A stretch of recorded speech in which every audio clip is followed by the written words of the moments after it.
মই অসমবাসীক অৱগত কৰিব বিচাৰিছোঁ যে যি সৃষ্টিৰাজিৰ কাৰণে আজি আমাক সমগ্ৰ অসমবাসীয়ে মৰম যাচিছে আৰু অসম চৰকাৰ তথা ভাৰত চৰকাৰে দুটাকৈ অসম গৌৰৱ তথা পদ্মশ্ৰী সন্মানেৰে অসমৰ ৰাইজক সন্মানিত কৰিছে। সেই সৃষ্টিৰাজি মই এতিয়া অনুভৱ কৰিছোঁ যে অসমৰ ৰাইজে সম্পদ বুলি স্বীকৃতি দিছে, লগতে চৰকাৰেও স্বীকৃতি দিছে। গতিকেলৈ সেই সম্পদৰাজি মই ভাবিছোঁ নিশ্চয় সংৰক্ষণ হ'ব লাগিব।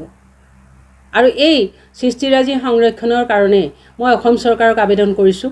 আৰু ইয়াৰ আগৰ যি আমাৰ মাননীয় সৰ্বানন্দ সোণোৱাল ডাঙৰীয়াদেৱ আছিলে সেইখন চৰকাৰকো মই আবেদন কৰিছিলোঁ। আৰু সৰ্বানন্দ সোণোৱাল ডাঙৰীয়াদেৱেও মোক এটা সংগ্ৰহালয় বনাই দিম বুলি তেখেতৰ শেষৰ কাৰ্যকালৰ শেষৰ ফাললৈ তেখেতে মোক এটা অনুষ্ঠানত গুৱাহাটীত কথা দিছিলে যে এভাগী মিনি সংগ্ৰহালয় বনাই দিব।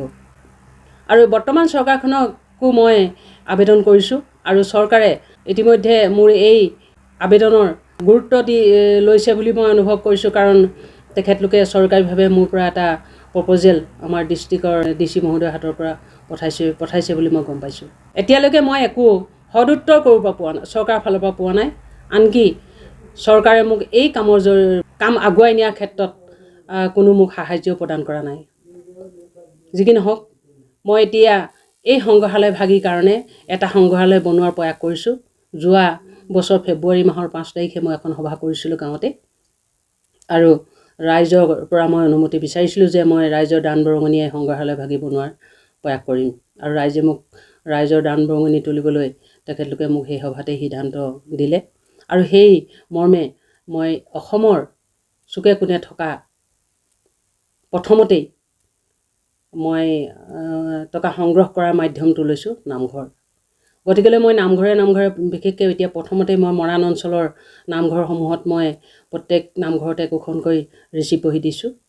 আৰু ক্ৰমান্বয়ে মই অসমৰ বিভিন্ন ঠাইলৈ গৈ সেই ধৰণে ৰাইজৰ দান বৰঙণি বিচাৰি যাম বুলি মই মনতে প্ৰয়াস কৰিছোঁ। মই সেইকাৰণেই এই কথাষাৰ আপোনালোকৰ জৰিয়তে অসমবাসীৰ ওচৰত মই অৱগত কৰিছোঁ।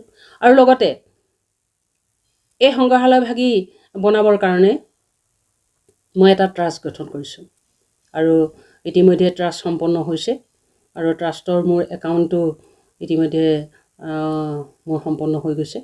গতিকেলৈ ৰাইজৰ ওচৰলৈ মই সেই একাউণ্ট নাম্বাৰটো আপোনালোকক ওচৰলৈ দাঙি ধৰিম। আৰু মই আশা কৰিম অসমবাসী ৰাইজে আপোনালোকৰ সকলোৰে অকণমান মৰম, লগতে অনুদান, লগতে আশীৰ্বাদ যাতে আগবঢ়ায়। এই সংগ্ৰহালয়ভাগী অসমৰ যি সম্পদ, এই সম্পদৰাজি অসমৰ ৰাইজৰ হাতত তুলি থৈ যোৱাৰ মানসেৰে যি মই প্ৰয়াস কৰিছোঁ, আৰু সেইটো কাৰণত অসমবাসী ৰাইজে যদি সকলোৱে সহায় কৰে, নিশ্চয় এই সৃষ্টিৰাজি মই এদিন অসমৰ ৰাইজৰ হাতত এই সংগ্ৰহালয়তে সংৰক্ষণ কৰি অসমৰ ৰাইজক অৰ্পণ কৰি থৈ যাব পাৰিম বুলি মই আশা ৰাখিছোঁ।